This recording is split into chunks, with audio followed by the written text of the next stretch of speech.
dah ada berdua.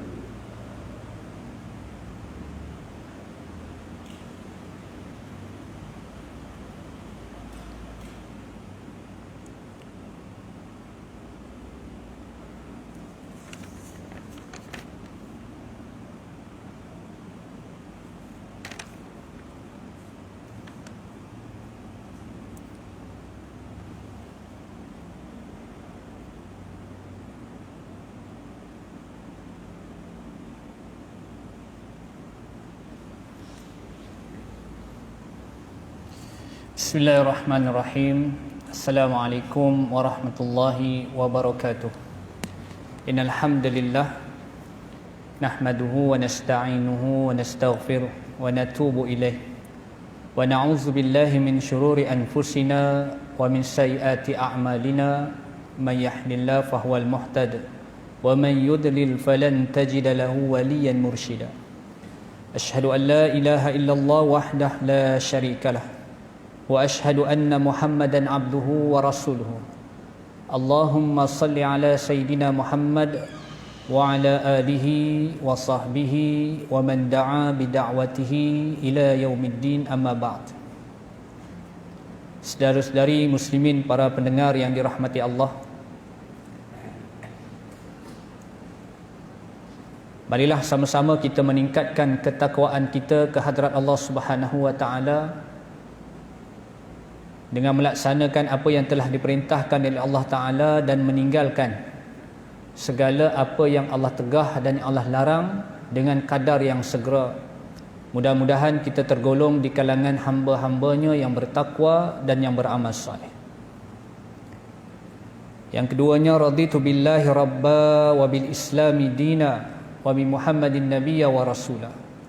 Aku redha Allah adalah Tuhanku, Islam adalah cara hidupku, dan Nabi Muhammad sallallahu alaihi wasallam itu adalah nabi dan rasulku. Yang ketiganya, saya mengajak diri saya dan tuan-tuan para pendengar yang dirahmati Allah, sama-sama kita sentiasa memperpanjangkan dan memperbanyakkan doa. Allahumma barik lana fi Rajab wa Sya'ban wa ballighna Ramadan. Wahai Allah, berkati kami di dalam bulan ini, yakni bulan Rajab, dan juga dalam bulan Sya'ban, dan sampaikan kami kepada Ramadan Al-Mubarak. Alhamdulillah, pada malam ini kita sudah sampai pada 9 Rajab, dan insya-Allah tak lama lagi akan berkunjung bulan yang dirindui. Terutamanya kalau kita melihat sirah bagaimana para sahabat, para salafus salih yang terdahulu, mereka sangat ternanti-nanti akan hadirnya satu bulan yang merupakan satu bonus kepada mereka untuk melipat gandakan amalan dan juga amal soleh yang mereka nak lakukan pada bulan Ramadan. Yang seterusnya, kita ini sama-sama sentiasa mensyukuri satu nikmat yang cukup besar, satu nikmat yang cukup agung, yang mana nikmat ini adalah pilihan daripada Allah. Itulah nikmat iman dan itulah nikmat Islam. Tak kala mana manusia yang ada pada hari ini, Allah tak pilih mereka untuk beriman dan dalam keadaan selamat, iaitu Islam, maka Allah pilih kita, alhamdulillah, untuk diberikan hidayah. Sekalipun Nabi SAW sangat menginginkan pamannya Abu Talib untuk beriman kepada Allah, beriman kepada Rasulullah, tetapi kata Allah Ta'ala, innaka la tahdi man ahbabta walakinnallaha yahdi man yasha. Maka jagalah iman kita, tuan-tuan. Bagaimana kita nak kekalkan iman kita itu, momentumnya itu sentiasa dalam keadaan kita beriman kepada Allah Ta'ala. Maka jangan kita menyangka diri kita beriman, sedangkan Allah sebut ahasiban nas an yutraku ay yaqulu amanna wa hum la yuftanu. Manusia ni menyangka mereka ni dah beriman, pada hakikatnya mereka belum diuji oleh Allah Subhanahu wa taala. Maka sebab itu pada malam ini, tuan-tuan muslimin muslimat, para pendengar yang dirahmati Allah, kita nak cerita tentang agama kita. Kita tak cerita tentang pekerjaan kita malam ni. Kita tak cerita tentang hobi kita malam ni, tapi kita nak cerita tentang agama kita. Agama yang tidak ada tolak bandingnya, tidak ada galang gantinya. Maka agama inilah kita kena faham, dan yang menjadi trust kepada agama yang kita sebutkan pada awal tadi, itulah tauhid, iaitu keimanan kita kepada Allah Subhanahu wa taala. Sebab itulah sehingga para ulama menukilkan dan menghimpunkan beberapa tanda yang disebutkan sebagai dha'ful iman, tanda-tanda lemahnya iman seorang manusia itu. Iman ini satu perkara yang cukup luas. Nabi SAW sebut dalam hadis yang sahih, iman itu ada 70 lebih cabangnya, dan cabangnya kita dah sebut paling tinggi adalah qaul, kalimah tauhid la ilaha illallah. Maka nak pelihara iman ini, maka kita kenal pasti apakah penyakit, apakah barah, apakah kanser yang bakal datang kepada kita apabila iman kita ini tidak jaga dengan sempurna.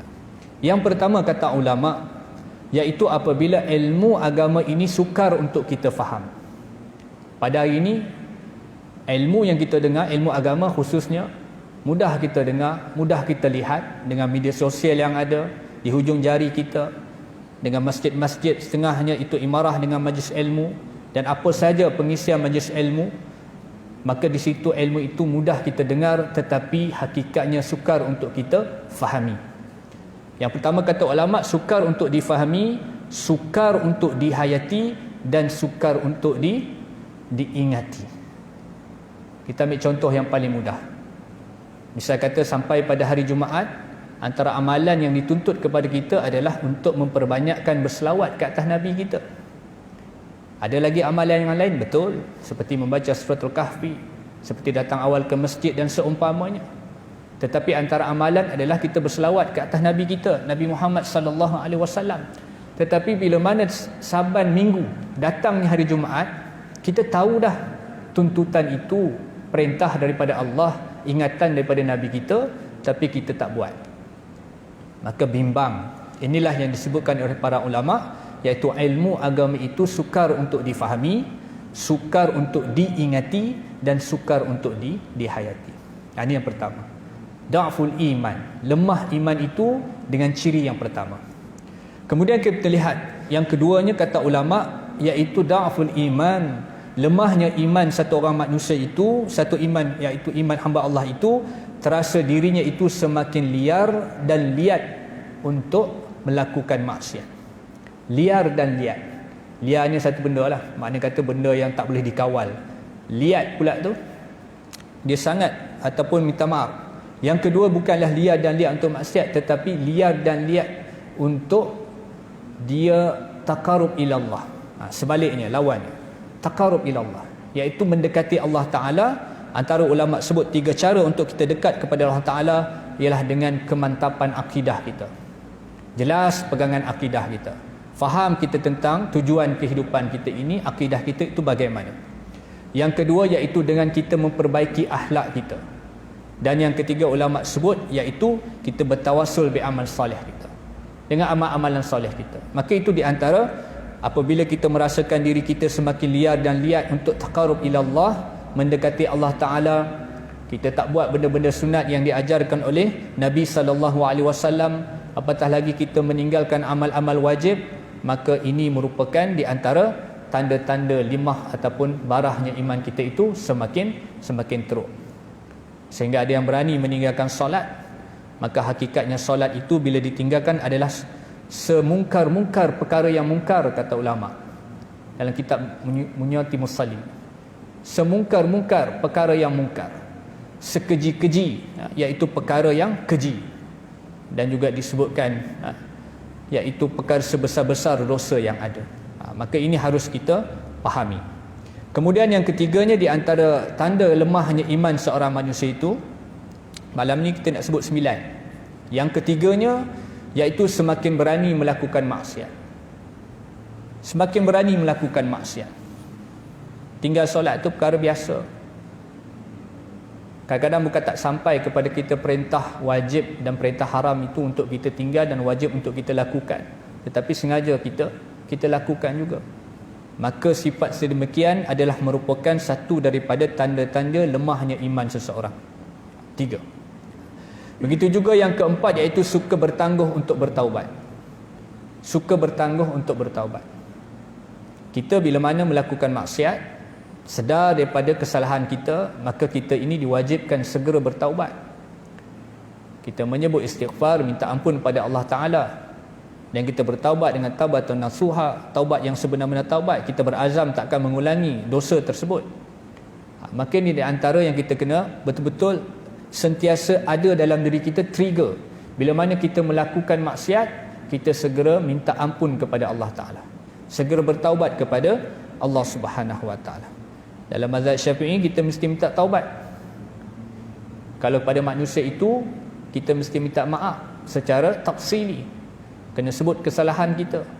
Kalau kita ada salah dengan manusia, kalau dengan Allah kita bertaubat, maka jangan kita tangguhkan taubat kita. Seperti mana kata ulama, apabila kita menangguhkan taubat kita ini, analoginya seperti kita melihat di satu laluan, di satu jalan, ada satu anak pokok yang kecil, yang masih lembut akarnya, tetapi pokok tersebut dia akan mengganggu jalan kita. Maka kalau kita tak cabut anak pokok tersebut ketika dia masih kecil, kita bertangguh untuk mencabut anak pokok itu ketika masih kecil, bayangkan bila mana kita tangguh satu hari demi satu hari, bulan hingga bulan, tahun hingga tahun, maka pokok yang kecil itu, yang lembut akarnya itu semakin menunjang, semakin bercambah akarnya. Akhirnya bila dah besar pokok tu, nak cabut pun kita tak mampu, tuan-tuan. Begitulah analoginya. Bila kita nak bertaubat, sedar daripada kesalahan kita, taubat kepada Allah segera. Tetapi bila kita bertaubat ini kita tangguhkan, tak apalah, sebab kita ni manusia ni, kata ulama, sentiasa memikirkan dan mengatakan dalam diri kita bahawa aku tahulah bila aku nak bertaubat. Mesti ada dalam diri kita sifat begitu. Aku tahulah bila aku nak bertaubat. Tetapi dia mesti faham dan yakin bahawa dia tak tahu bilakah saat dia ni akan dijemput oleh Allah Ta'ala. Kalaulah kita ni tahu bila saat kematian kita, itu perkara lain. Tetapi sebabkan tarikh kematian kita itu hanya Allah sahaja yang tahu, maka kita tak boleh katakan aku tahulah bila aku nak bertaubat. Bimbang-bimbang kita tak sempat nak bertaubat kepada Allah Ta'ala. Yang keempat, yang kelimanya, apabila kita merasakan bahawa hal agama itu kecil dan remeh. Kita merasakan dalam keluarga kita bahawa anak-anak kita itu tak penting solat. Dalam tempoh PKP ni, solat dia kita tak jaga anak-anak kita. Ramai di kalangan kita ayah-ayah masih muda, anak-anak masih kecil, umur 7-8 tahun, itulah masa yang terbaik untuk kita didik mereka untuk solat. Dan itulah anjuran agama pun. Maka dalam tempoh yang sempit ini, tuan-tuan, dalam tempoh masa kita ini sentiasa dengan ahli keluarga kita, dengan anak-anak kita, mengapa tidak, dan masih belum terlambat sebenarnya untuk kita mewujudkan kembali, menghidupkan amal-amal seperti solat berjemaah di rumah kita, membaca Al-Quran sekurang-kurangnya satu hari kita bacalah sama-sama dengan anak dan isteri kita. Peruntukkan masa itu, mudah-mudahan apa yang kita sebutkan tadi, agama itu mula-mula nampak kecil di mata anak-anak kita, tetapi tanggungjawab kita sebagai mak dan ayah lah yang menampakkan betapa besarnya agama itu kepada diri anak-anak kita, kepada isteri kita, dan juga kepada ahli keluarga kita. Kalau pada hari ini kita melihat, adakah kita telah menyiapkan anak-anak kita dengan ilmu asas fardu ain yang cukup, ataupun asas ilmu fardu kifayah sekalipun? Saat satu masa nanti, bila mana kita akan meninggalkan dunia ini, adakah kita telah menyediakan anak-anak yang bersedia untuk memandikan jenazah kita? Perkara fardu kifayah. Adakah kita telah menyediakan dalam keluarga kita anak-anak yang akan memandikan jenazah kita, yang akan mengafankan kita, yang mengangkat kita masuk ke dalam liang lahat? Apakah kita telah benar-benar memastikan perkara tersebut? Maka belum terlambat untuk kita memastikan di kalangan anak-anak kita yang seorang dua, anak-anak kita yang ramai itu, ada di kalangan mereka yang sudah pandai membaca doa, ada sudah di kalangan mereka yang sudah boleh mengimami solat adik-adiknya, ada di kalangan mereka yang sudah boleh mengajar Al-Quran kepada adik dan kakak mengajar kepada adik dan sebagainya. Maka kita sebagai mak ayah lah menjadi tugas kita melihatkan kepada anak-anak bahawa agama ini besar di mata mereka. Kalau tak, mereka akan melihat perkara agama ini perkara yang kecil, perkara yang remeh. Itu yang kelima. Dan seterusnya di antara dha'ful iman, tanda lemah iman itu, kata ulama, di antaranya apabila dia tidak malu orang tahu dia melakukan maksiat.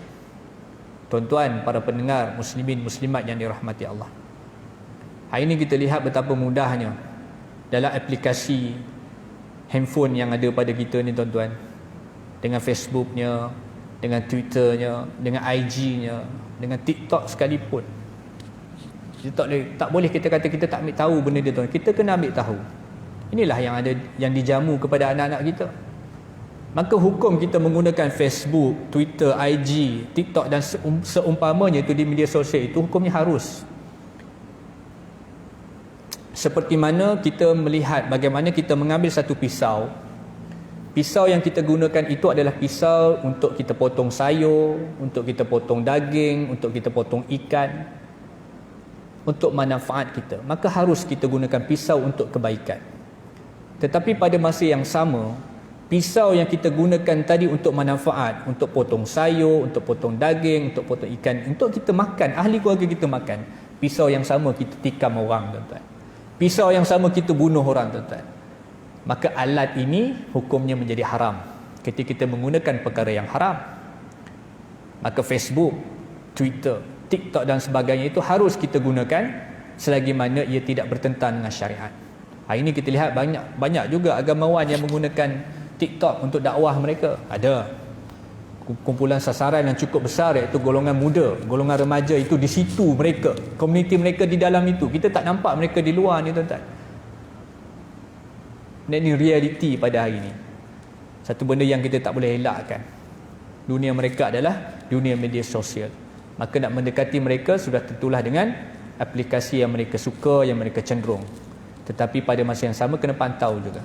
Maka perkara-perkara ini adalah perkara-perkara yang kita nak pastikan bahawa kalau kita lihat betapa anak-anak perempuan, anak-anak dara kadang-kadang bertudung, berjibat dan sebagainya, menari dalam TikTok, dalam Facebook sekalipun, tanpa segan silu menunjukkan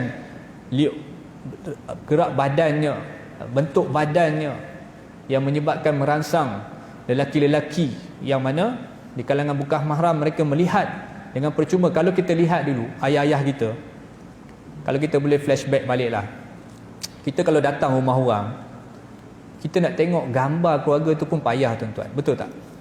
Mana letak gambar-gambar ahli keluarga kita, anak perempuan kita, isteri kita, semua terletak rapi dalam album.